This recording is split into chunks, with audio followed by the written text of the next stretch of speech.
اپنے کمرے سے نکل آئی اور شور مچانے لگی، سانپ سانپ۔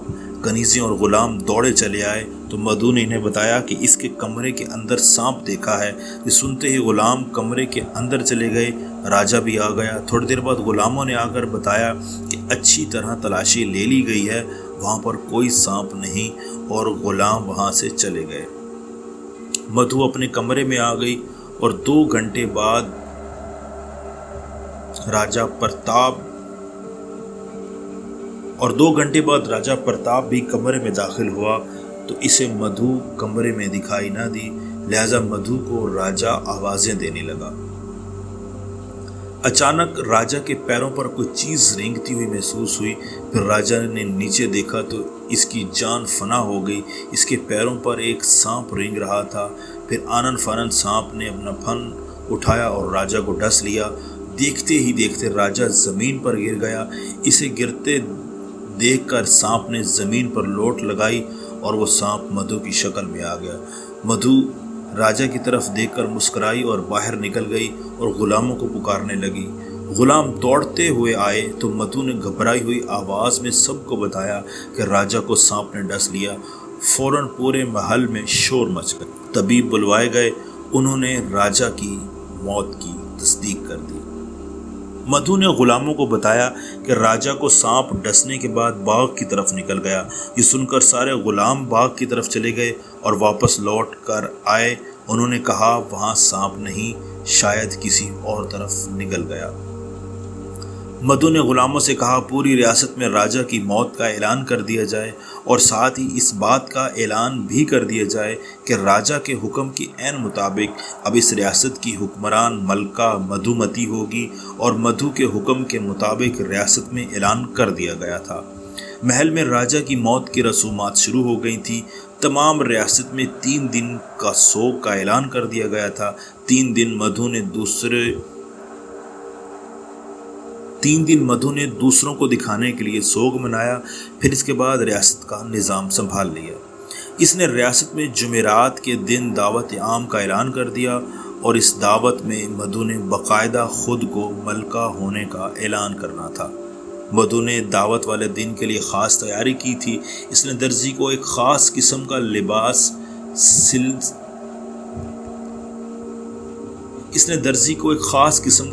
سینے کے لیے کہا تھا۔ لباس سل کر آ گیا تھا۔ مدھو اسے دیکھ کر بہت خوش ہوئی تھی۔ اس لباس کا رنگ بھی سبز ہی تھا اور اسے سبز رنگ سے بے حد لگاؤ تھا۔ اس کی آنکھیں بھی سبز تھیں۔ وہ دل میں سوچنے لگی، رسم تاج پوشی کے بعد میں اپنے آقا رمیش جوگی کو یہاں بلواؤں گی۔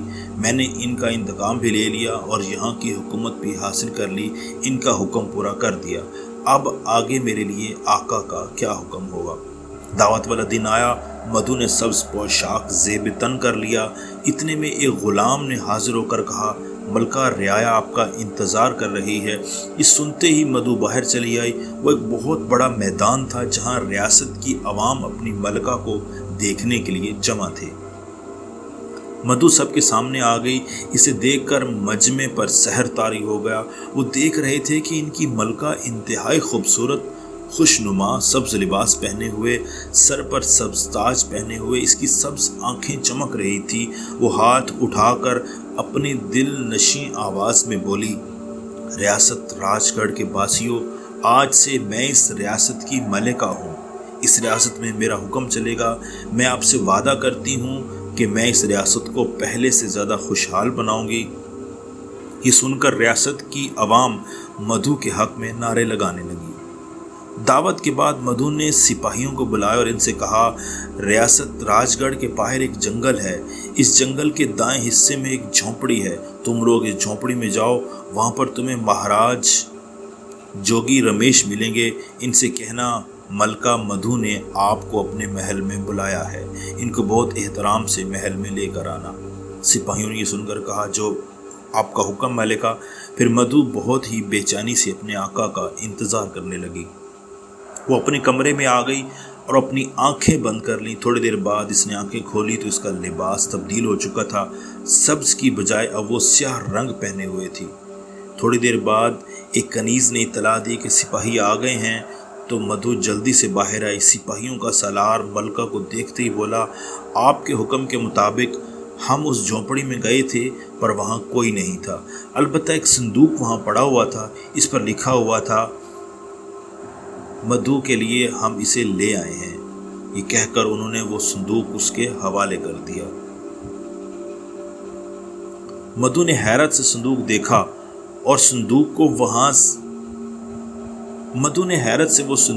اور سپاہیوں کو وہاں سے جانے کا حکم دیا۔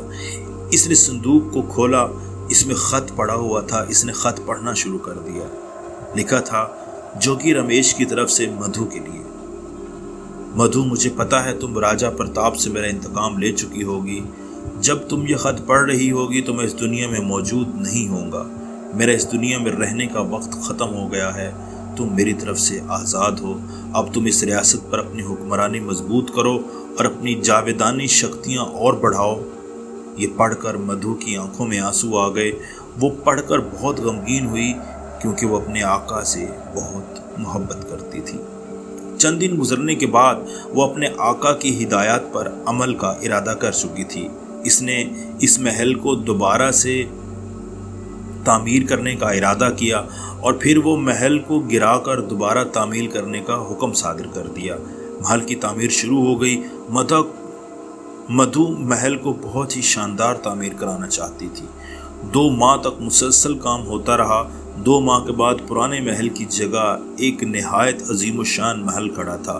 مدھو دیکھ کر بہت خوش ہوئی تھی۔ محل اس کے ذوق کے عین مطابق بنا تھا۔ اب وہ ریاست راج گڑھ پر حکمرانی کرنے لگی تھی۔ کچھ وقت گزرنے کے بعد وہ اس معمول سے اکتا گئی۔ اس نے سوچا کہ وہ مزید جادو سیکھے گی اور زیادہ شکتیاں حاصل کرے گی تاکہ کوئی اسے شکست نہ دے سکے۔ اسے کوئی شکتی شالی شخصیت کہاں سے ملے گا؟ پھر ایک دم سے اسے خیال آیا کہ اس نے محل میں موجود کاہن سے پوچھنا چاہیے۔ یہ سوچ کر اس نے بوڑھے کاہن کو بلایا۔ تھوڑی دیر بعد کاہن حاضر ہو گیا۔ مدھو نے اس سے پوچھا، عظیم کاہن، آپ تو اپنے پیشے میں بہت ماہر ہیں۔ آپ کو یہ پتہ ہوگا کہ آس پاس کہیں آپ کی ریاستوں میں کوئی ایسی شخصیت بھی موجود ہے جو جادو میں ماہر ہو؟ کاہن نے جواب دیا، ملکہ، یہاں سے دور ایک گھنا جنگل ہے۔ اس جنگل کے بیچ میں ایک مندر ہے۔ وہاں مہاراج شیام رہتے ہیں۔ ان کے پاس بہت شکتیاں ہیں اور جادو میں ان کا درجہ بہت بڑا ہے۔ مدھو نے یہ سن کر کاہن کو واپس بھیج دیا اور آگے کا منصوبہ کرنے لگی۔ وہ مہاراجہ شیام کے پاس جانا چاہتی تھی لیکن اپنی ریاست چھوڑ نہیں سکتی تھی۔ بہت سوچنے سمجھنے کے بعد اس نے یہ فیصلہ کیا کہ وہ ریاست کے معاملات فی الحال ریاست کے وزیر کے سپرد کر دے گی۔ چند دن بعد اس نے وزیر کو بلوایا اور کہا، میں کچھ دنوں کے لیے ریاست سے باہر جا رہی ہوں۔ اس دوران ریاست کے معاملات تمہارے سپرد کر کے جا رہی ہوں۔ یاد رکھنا، اگر میرے ساتھ غداری کی تو عبرتناک سزا پاؤ گے۔ میں کوئی عام ملکہ نہیں ہوں۔ وزیر کی طرف سے اطمینان کر کے وہ سفر کی تیاریوں میں مصروف ہو گئی۔ ریاست کے سارے کام نمٹا کر وہ روانہ ہو گئی۔ ریاست کے باہر آ کر اس نے آنکھیں بند کر لی اور تھوڑی دیر بعد آنکھیں کھولی تو وہ گھنے جنگل میں مندر کے سامنے کھڑی تھی۔ یہ ایک پرانا مگر بہت بڑا مندر تھا۔ مندر کا دروازہ بند تھا۔ اس نے آگے بڑھ کر دروازہ کھولا اور اندر داخل ہو گئی۔ سامنے ایک بہت بڑا ہال تھا۔ ہال میں بچھے چٹائی پر ایک شخص بیٹھا ہوا تھا۔ اس نے آنکھیں بند کی ہوئی تھی۔ اچانک اس نے آنکھیں کھول دی اور بولا، مدھو، میرے پاس کیسے آنا ہوا؟ مدھو کو یقین ہو گیا کہ یہ ضرور کوئی شکتی شالی ہیں اور مجھے ضرور جادو سکھائیں گے۔ وہ آگے بڑھی اور مہاراج کے چرن چھو کر ان کے سامنے بیٹھ گئی اور بولی، مہاراج، میں ریاست راج گڑھ کی ملکہ ہوں۔ میں آپ سے جادو میں مزید درجہ حاصل کرنے آئی ہوں۔ مہاراج نے جواب دیا، ٹھیک ہے، ابھی تم آرام کرو، کل میں تمہیں منتر بتا دوں گا۔ یہ کہہ کر مہاراج نے اپنے غلام کو آواز دی اور اس سے کہا، ملکہ کو اندر کمرے میں لے جاؤ۔ اس کے جانے کے بعد مہاراج جاپ میں مصروف ہو گئے۔ اچانک مہاراج پر انکشاف ہوا کہ یہ ملکہ انسان نہیں بلکہ ناگن ہے۔ مہاراج کو عرصے سے ایسے ناگن کی تلاش تھی جو روپ بدل سکتی ہو۔ وہ سوچنے لگے اگر میں اس ناگن کو اپنا غلام بنا لوں تو اس کی تمام شکتیاں میرے قبضے میں آ جائیں گی، اور پھر مہاراج شیام نے مدھو کو اپنے جال میں پھنسانے کا ارادہ کر لیا۔ اگلے دن مہاراج نے مدھو کو بلا کر کہا تم یہ منتر جنگل میں جا کر حصار کے اندر بیٹھ کر پڑھو، اس سے تمہیں مزید شکتیاں ملیں گی۔ مدھو یہ سن کر بہت خوش ہوئی، وہ جنگل میں چلی گئی اور حصار میں بیٹھ کر منتر پڑھنے لگی۔ اس دوران مہاراج شیام بھی جاپ کے ذریعے مدھو کی شکتیاں لینے اور اسے غلام بنانے کی کوشش میں لگ گئے۔ انہوں نے جاپ مکمل کر لیا اور وہ اپنی شکتی سے مدھو کو بلانے کا حکم دے رہے تھے۔ ادھر مدھو کو منتر پڑھتے ہوئے دوسرا دن تھا کہ اچانک اسے لگا اسے کوئی بلا رہا ہے۔ وہ نہ چاہتے ہوئے بھی اٹھ کھڑی ہوئی اور حصار سے باہر آ گئی اور حیران تھی کہ اسے کیا ہو گیا۔ اس کے قدم نہ چاہتے ہوئے بھی آگے بڑھ رہے تھے۔ وہ مندر کے سامنے آ کر رک گئی اور سوچنے لگی میں ادھر کیوں آئی ہوں، یہ سب کیا چل رہا ہے۔ پھر وہ اندر داخل ہوئی۔ اندر مہاراج بیٹھے تھے، وہ اسے دیکھ کر مسکرائے تو مدھو کو سب سمجھ میں آ گیا۔ وہ غصے سے دھاڑی یہ سب کیا ہے مہاراج، اور ساتھ ہی اس نے ہاتھ کو جھٹکا دیا مگر کچھ نہ ہوا۔ وہ حیرت سے اسے دیکھنے لگی۔ مہاراج بولے اس سے کوئی فائدہ نہیں ہوگا مدھو، اب سے تم میری غلام ہو اور تمہاری ساری شکتیاں میں لے چکا ہوں۔ مدھو نے یہ سن کر کہا مہاراج تم نے میرے ساتھ دھوکہ کیا ہے، میں تم سے انتقام لے کر رہوں گی، تم ناگن کے انتقام کو نہیں جانتے۔ بس مہاراج نے ہاتھ اٹھا کر کہا اب تم یہیں رہو گی اور تم اس مندر سے باہر نہیں جا سکتی، اب تم جاؤ۔ تو مدھو بے بسی سے اندر چلی گئی۔ اسے مہاراج کی دھوکہ دہی پر بہت غصہ تھا۔ وہ سوچ رہی تھی کہ وہ ضرور مہاراج سے انتقام لے گی۔ اس نے مہاراج پر بھروسہ کر کے غلطی کی۔ اب میرے پاس کوئی شکتی نہیں، اب میری ساری شکتیاں ختم ہو گئیں۔ وہ بہت بے چین ہو رہی تھی اور سوچ رہی تھی کہ آج اگر میرے پاس مہاراج جوگی رمیش ہوتے تو وہ میری ضرور مدد کرتے۔ مہاراج رمیش کے خیال سے اچانک اسے اپنا ناگ یاد آ گیا۔ وہ ناگ کو یاد کر کے افسردہ ہوئی۔ ایک دم سے اسے خیال آیا کہ اسے مہاراج رمیش نے اس کے ناگ کا تاج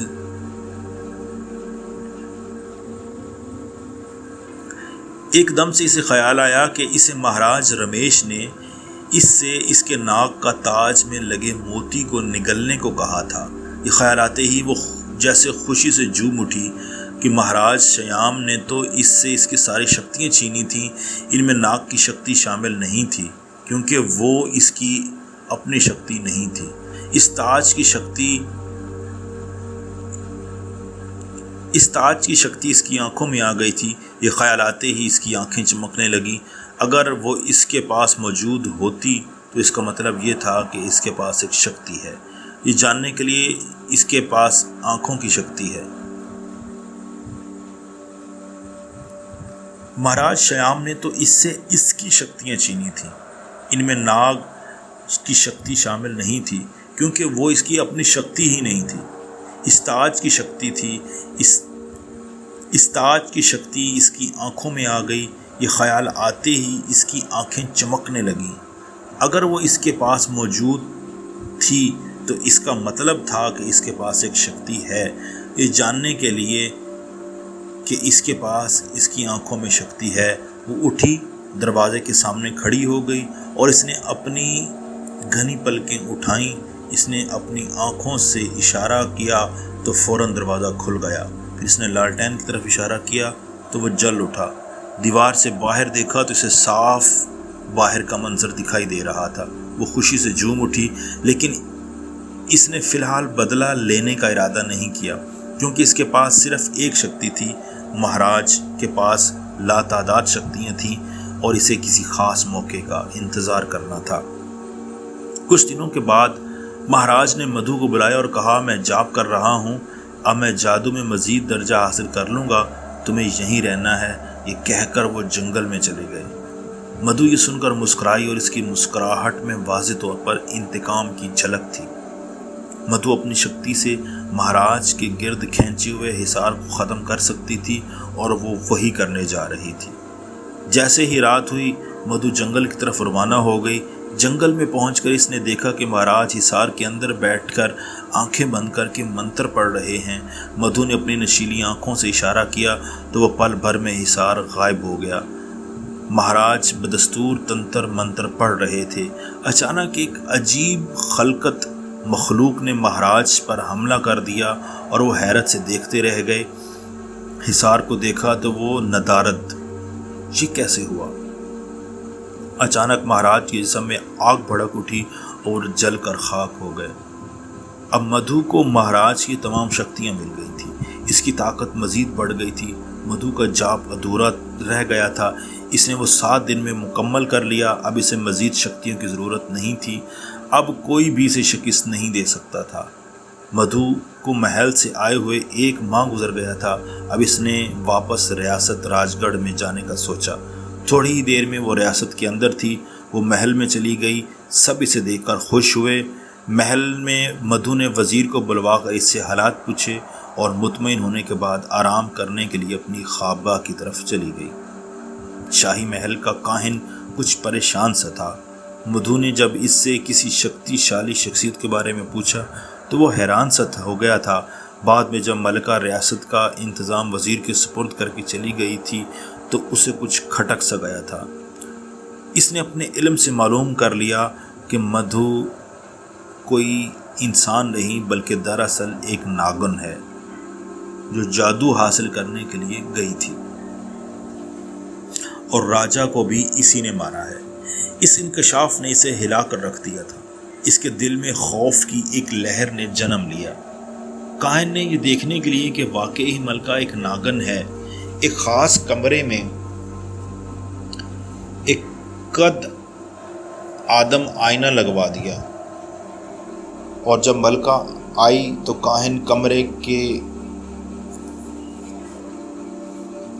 کاہن نے یہ دیکھنے کے لیے کہ واقعی ملکہ ایک ناگن ہے، اس نے کمرے میں ایک قد آدم آئینہ لگوا دیا، اور جب ملکہ کمرے میں آئی تو کاہن ملکے کے کمرے کی چھت پر سے جالی کے اندر سے دیکھنے لگا۔ اسے اپنے علم سے پتہ چلا کہ ملکہ کوئی ناگ یا ناگن کوئی روپ دھار لے، آئینے میں وہ ناگن یا ناگ ہی نظر آئے گا۔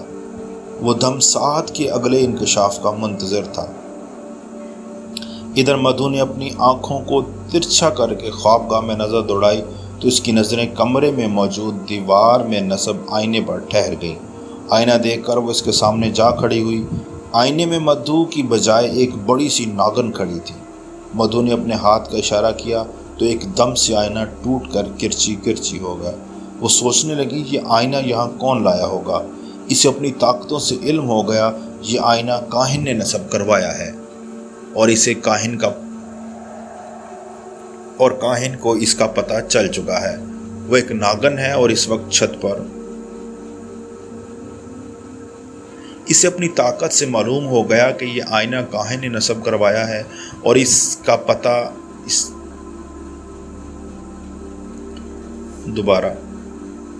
وہ سوچنے لگی یہ آئینہ یہاں کون لایا ہوگا۔ اسے اپنی طاقتوں سے معلوم ہو گیا کہ یہ آئینہ کاہن نے نصب کروایا ہے اور اسے اس کا پتہ چل چکا ہے کہ وہ ایک ناگن ہے اور اس وقت کاہن چھت پر موجود ہے۔ وہ سوچ رہی تھی کہ فی الحال اسے دفع کرو کیونکہ وہ یا کوئی اور بھی میرا کچھ نہیں بگاڑ سکتا۔ اس نے ہاتھ کا اشارہ کر کے ہاتھ کو اوپر کیا تو چھت پر موجود درز بند ہو گئی اور وہ سونے کے لیے مسہری پر لیٹ گئی۔ کاہن چھت پر یہ سارے مناظر دیکھ رہا تھا۔ جب چھت کی درز بند ہوئی تو وہ بہت پریشان ہو گیا کہ ملکہ کو اس کی موجودگی کا پتہ چل چکا ہے، اب اسے کچھ نہ کچھ جلدی کرنا ہوگا۔ وہ رات میں تمام کاموں سے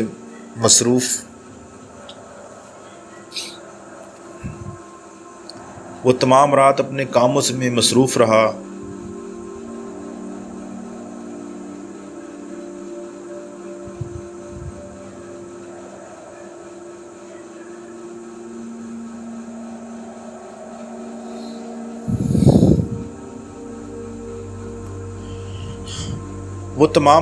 کاموں میں مصروف رہا۔ اور اس نے ایک پرچہ لکھ کر اپنے خاص ملازم کو دیا اور اس میں کچھ ہدایات کیں۔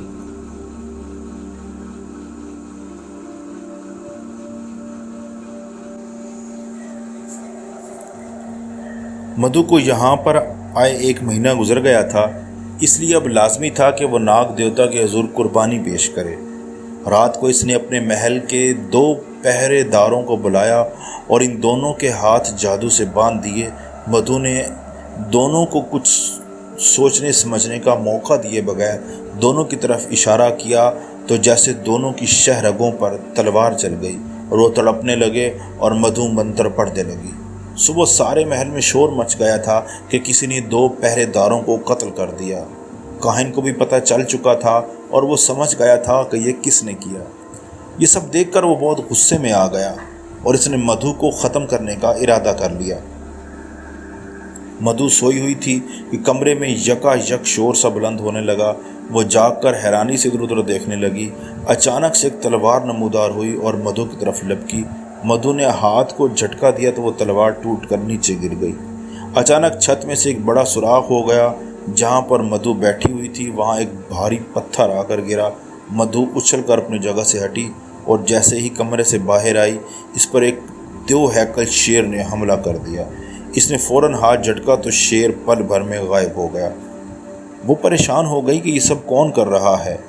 اس نے اپنی طاقتوں سے معلوم کیا تو اسے پتہ چلا کہ کاہن اسے ختم کرنے کے لیے کر رہا ہے۔ اس نے کاہن کے پاس جانے کا سوچا اور آنکھیں بند کر لی۔ کاہن اپنے کمرے میں بیٹھا جاپ کر رہا تھا۔ یہ سب دیکھ کر مدھو غضبناک ہو گئی۔ اس نے گرجتے ہوئے کاہن کو کہا، یہ کیا مجال کہ تو میرے خلاف عمل کر رہا ہے، تو میرا کچھ نہیں بگاڑ سکتا۔ پرسوں میں نے تجھے معاف کر دیا تھا لیکن اب میں تجھے نہیں چھوڑوں گی۔ کاہن نے نفرت سے مدھو کی طرف دیکھتے ہوئے کہا، مکار ناگن، میں تیری اصلیت جان چکا ہوں۔ راجا کو بھی تو نے ڈس کر ہلاک کر دیا تھا، اب تم حکومت کے خواب دیکھ رہی ہو، میں تجھے زندہ نہیں چھوڑوں گا۔ مدھو یہ سن کر طیش میں آتے ہوئے اس سے بولی، سن لے کاہن، تو میرا کچھ نہیں بگاڑ سکتا، میرے سامنے تیری حیثیت ہی کیا ہے۔ کاہن نے اپنی انگلیاں اس کی طرف کیں تو اس کی انگلیوں سے نیلے رنگ کی روشنی نکلی جو مدھو کے گرد چھا گئی۔ مدھو نے آنکھوں سے ان شعاؤں کو گورا تو وہ شعائیں یک لخت بجھ کر رہ گئیں۔ کاہن یہ دیکھ کر کوئی اور منتر پڑھنے لگا تو مدھو کے چاروں طرف آگ پھیل گئی۔ اگلے ہی لمحے مدھو آگ سے نکل آئی اور کاہن کو کوئی موقع دیے بغیر اس نے ایک اشارہ کیا تو کاہن ایک اندیکھی رسیوں میں بندھ گیا۔ اس نے اپنے آپ کو رسیوں سے آزاد کرانے کی بہت کوشش کی، بہت تنتر منتر پڑھے لیکن کوئی فائدہ نہ ہوا۔ مدھو نے غصیلے لہجے میں کہا، بس کاہن، بہت ہو چکا، اب میں تجھے ایسی سزا دوں گی کہ تجھے مزہ آ جائے گا۔ وہ کاہن کو مکان سے باہر لے گئی۔ باہر ایک ویران سا میدان تھا۔ مدھو کاہن سے بولی، اب بول، تجھے کیسی موت مرنا ہے؟ ویسی تیری موت ایسی ہی بھیانک ہوگی کہ پھر کوئی بھی میرے خلاف کچھ کرنے سے پہلے 100 بار سوچے گا۔ کاہن نے یہ سن کر نفرت سے مدھو کو دیکھتے ہوئے کہا، مکار اور دھوکے باز ناگن، تو جس طرح چاہے مجھے ویسی موت دے لیکن تو بچ نہیں سکتی۔ میں نے اپنے ملازم کو خط لکھ دیا تھا کہ ریاست مہر ماہ میں جناب پیر علی شاہ کے پاس بھیجا ہے، وہ مسلمان ہیں اور ان کے پاس بہت طاقت ہے۔ فکر مت کر، تیرا انجام پیر صاحب کے مبارک ہاتھوں سے ہوگا، تو بھی نہیں بچ سکے گی۔ ناگن جو کوئی بھی روپ دھار سکتی تھی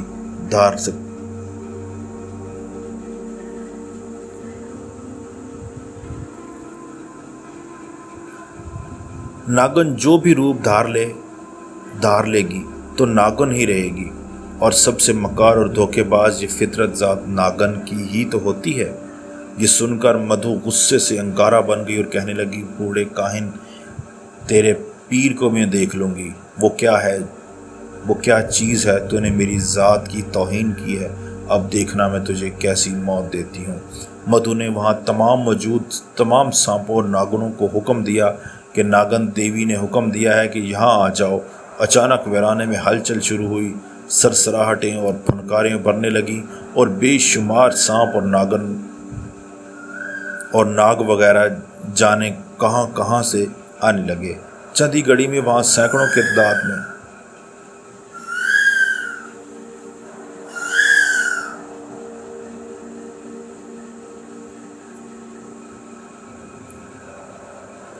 مدھو نے وہاں موجود تمام سانپوں اور ناگنوں کو حکم دیا کہ ناگن دیوی نے حکم دیا ہے کہ یہاں پر آ جاؤ۔ اچانک ویرانے میں ہلچل شروع ہوئی، سرسراہٹیں اور پھنکاریں بھرنے لگیں اور بے شمار سانپ اور ناگ وغیرہ جانے کہاں کہاں سے آنے لگے۔ چند ہی گھڑی میں وہاں سینکڑوں کی تعداد میں سانپ جمع ہو گئے۔ سب سانپوں نے مدھو کے گرد گھیرا ڈال لیا اور اس کے قدموں میں سر جھکا دیا۔ مدھو نے ان سب کو حکم دیا کہ اس کاہن نے ہماری ذات کی توہین کی ہے، اس پر ٹوٹ پڑو اور اسے تڑپا تڑپا کر ختم کر دو۔ یہ حکم سنتے ہی تمام سانپ کاہن کے گرد جمع ہونے لگے۔ کاہن یہ دیکھ کر خوف زدہ ہو گیا۔ اب کاہن کے ارد گرد سانپ ہی سانپ تھے۔ خوف سے کاہن کا چہرہ زرد پڑ گیا۔ سانپ اس پر ٹوٹ پڑے اور وہ چند ہی لمحے میں کٹے ہوئے شہتیر کی طرح گر گیا۔ اس کا کام تمام ہو گیا تو مدھو نے تمام سانپوں کو پلٹ کر واپس جانے کا حکم دیا۔ کاہن کی لاش نیلی ہو چکی تھی اور اس حد تک کہ وہ نیل کی بجائے سیاہ دکھائی دے رہی تھی۔ مدھو مسکرا کر لاش کو دیکھا اور واپس چلی گئی۔ کاہن کا ملازم خاص ریاست راج گڑھ سے روانہ ہو کر ایک رات میں ریاست مہر ماہ میں پیر شاہ کے پاس پہنچ چکا تھا۔ اس نے پیر شاہ کو کاہن کا خط دے دیا۔ پیر صاحب نے خط پڑھ کر ایک مراقبہ کیا تو انہوں نے ملازم کو کہا، مجھے پتہ چل گیا وہ ناگن بہت ہی خطرناک ہے اور جادو میں ماہر ہے اور اس نے تمہارے آقا کو ہلاک کر دیا ہے۔ یہ سن کر ملازم کے چہرے پر غم و غصہ دکھائی دینے لگا اور وہ پیر صاحب سے کہنے لگا، پیر صاحب آپ میرے ساتھ چلیں اور اس ناگن کو ختم کر دیں جس نے میرے آقا کو مار دیا۔ پیر صاحب نے اسے کہا، میں تمہارے ساتھ ضرور چلوں گا اور ریاست راج گڑھ کو اس ناگن کے شر سے بچاؤں گا، لیکن ابھی نہیں، ہم کل روانہ ہو جائیں گے۔ آج رات میں مراقبہ کر کے اس ناگن کی کمزوری تلاش کر لوں۔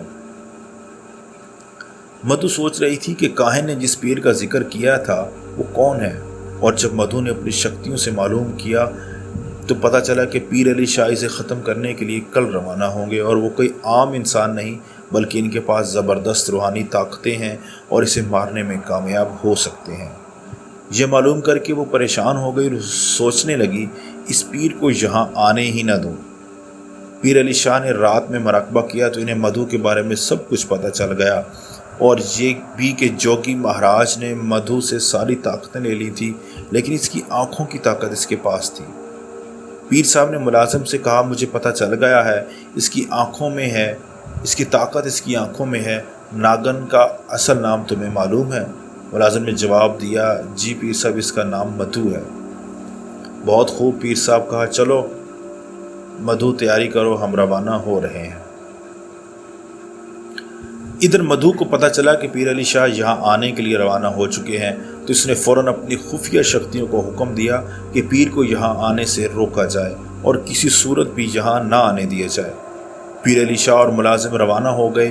انہوں نے اپنا سفر جاری رکھا۔ راستے میں ایک جنگل تھا، دونوں جنگل سے گزرے کہ اچانک دو شیر سامنے آ گئے اور جنہیں دیکھ کر ملازم خوفزدہ ہو گیا۔ پیر صاحب نے اسے تسلی دی کہ گھبرانے کی کوئی بات نہیں، بس میرے پیچھے پیچھے چلتے رہو۔ پیر صاحب کے آگے ہی آگے قدم بڑھانے لگا مگر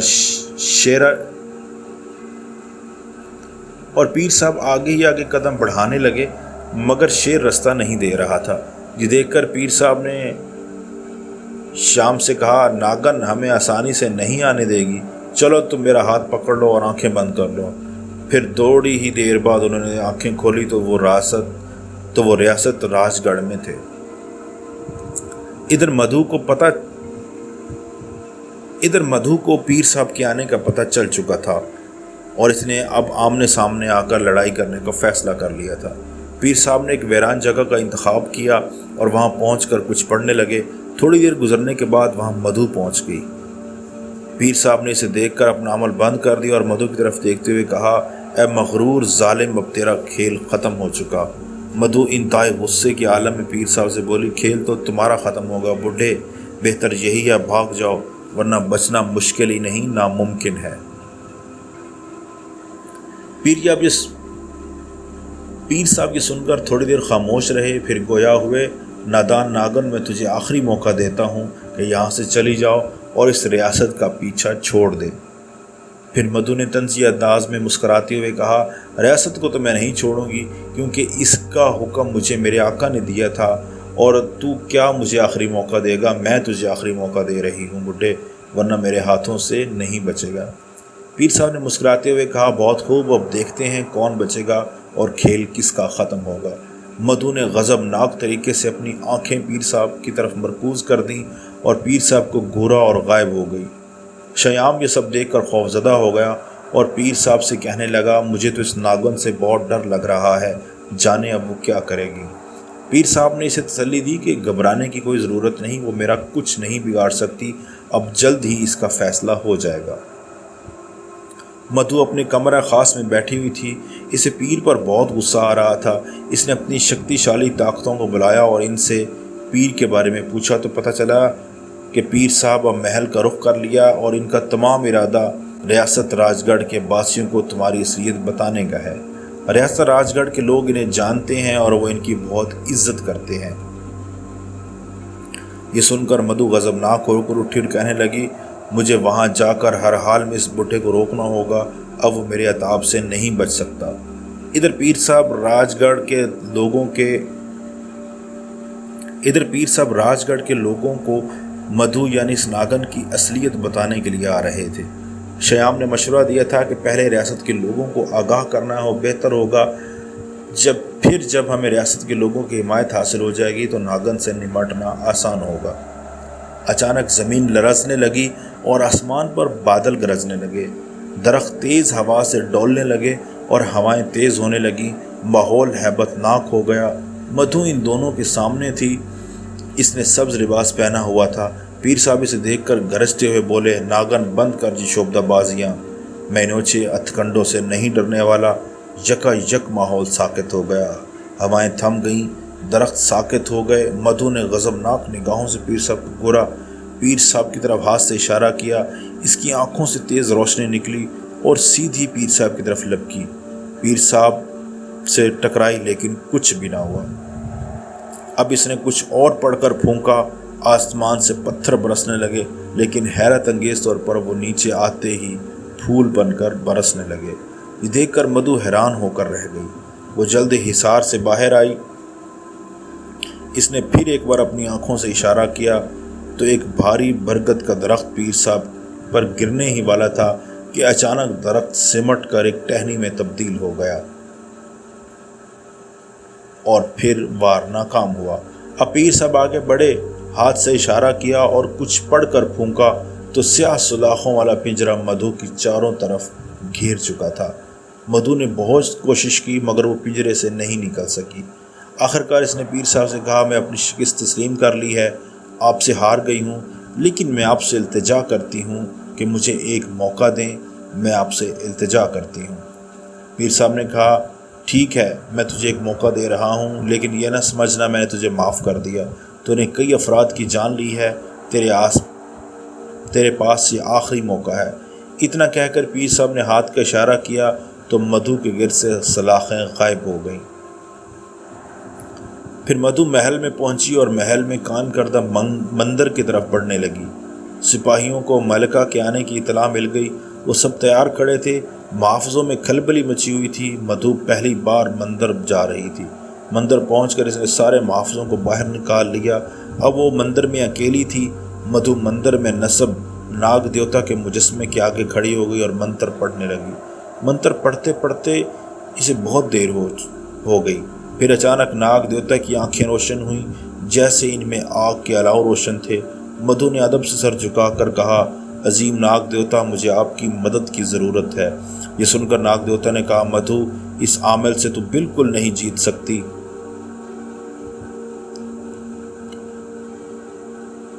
یہ سن کر ناگ دیوتا نے کہا، مدھو، تو اس عامل سے بالکل نہیں جیت سکتی، تیرا جادو اس کے سامنے بیکار ہے۔ تو چاہے جادو کے سارے درجے بھی حاصل کر لے لیکن پھر بھی تو اس کے سامنے کچھ نہیں ہے، کیونکہ وہ مسلمان ہے، اس کے پاس نوری علم ہے۔ بھلا نوری علم کے آگے ناری علم کہاں ٹھہر سکتا ہے؟ تجھے اب عقل سے کام لینا چاہیے۔ اگر تو روپ بدل کر اس پر حملہ کرے تو کامیاب ہو سکتی ہے، اس کے لیے جادو کی ضرورت نہیں ہوگی۔ سانپ کا روپ دھار کر تو آسانی سے اسے زہر کے ذریعے موت کے حوالے کر سکتی ہے، کیونکہ وہ اپنی موت سے نہیں بچ سکتا۔ مدھو یہ سن کر بہت خوش ہوئی اور اب وقت انتقام آ چکا تھا۔ مدھو ایک بار پیر صاحب کے سامنے آئی۔ اب کی بار اس نے حیرت انگیز طور پر نیلا لباس پہنا ہوا تھا۔ اس نے مسکرا کر پیر صاحب سے کہا، تیار ہو جاؤ، آج یا تو تیرا خاتمہ ہوگا یا پھر میرا۔ یہ سن کر وہ غائب ہو گئی اور اچانک ایک چھوٹا سا مگر انتہائی زہریلا سانپ خاکی رنگ کا بن کر آ گئی۔ اس نے زمین کی مٹی سے اپنا رنگ ملا لیا۔ وہ احتیاط سے آگے بڑھ رہی تھی۔ ایک جگہ رک کر اس نے چھلانگ لگائی اور جست بھر کر پیر صاحب کے کندھے پر پہنچ گئی تو فوراً اس سے بیشتر وہ اپنا پھن اٹھا کر پیر صاحب کو ڈسنا چاہتی تھی، مگر پیر صاحب نے اسے دیکھ لیا تھا اور شیام کی تلوار اس کی طرف لپکی تھی۔ وہ فوراً ایک پرندہ بن کر اڑنے لگی۔ پیر صاحب نے اسے دیکھ کر اشارہ کیا تو وہ بے اختیار ان کے ہاتھ میں آ گئی۔ اس نے فوراً کسی بڑے عقاب کا سروپ اختیار کر لیا اور پیر صاحب اس نے اس کی آنکھیں نوچنا چاہیں، مگر پیر صاحب نے اسے دبوچ لیا اور کچھ پڑھ کر اس پر پھونک ماری تو وہ پہلے ایک ناگن بنی، پھر آگ لگ گئی اور چند لمحوں میں اس کی راکھ پڑی تھی۔ پیر صاحب نے شیام سے کہا، مدھو ناگن کا خاتمہ ہو چکا۔ اس طرح سے ایک شر اور فساد کا خاتمہ ہو چکا۔ پیر صاحب ریاست راج گڑھ کو اس عطاب سے بچا چکے تھے اور ریاست راج گڑھ پر خیر کا سورج طلوع ہو گیا۔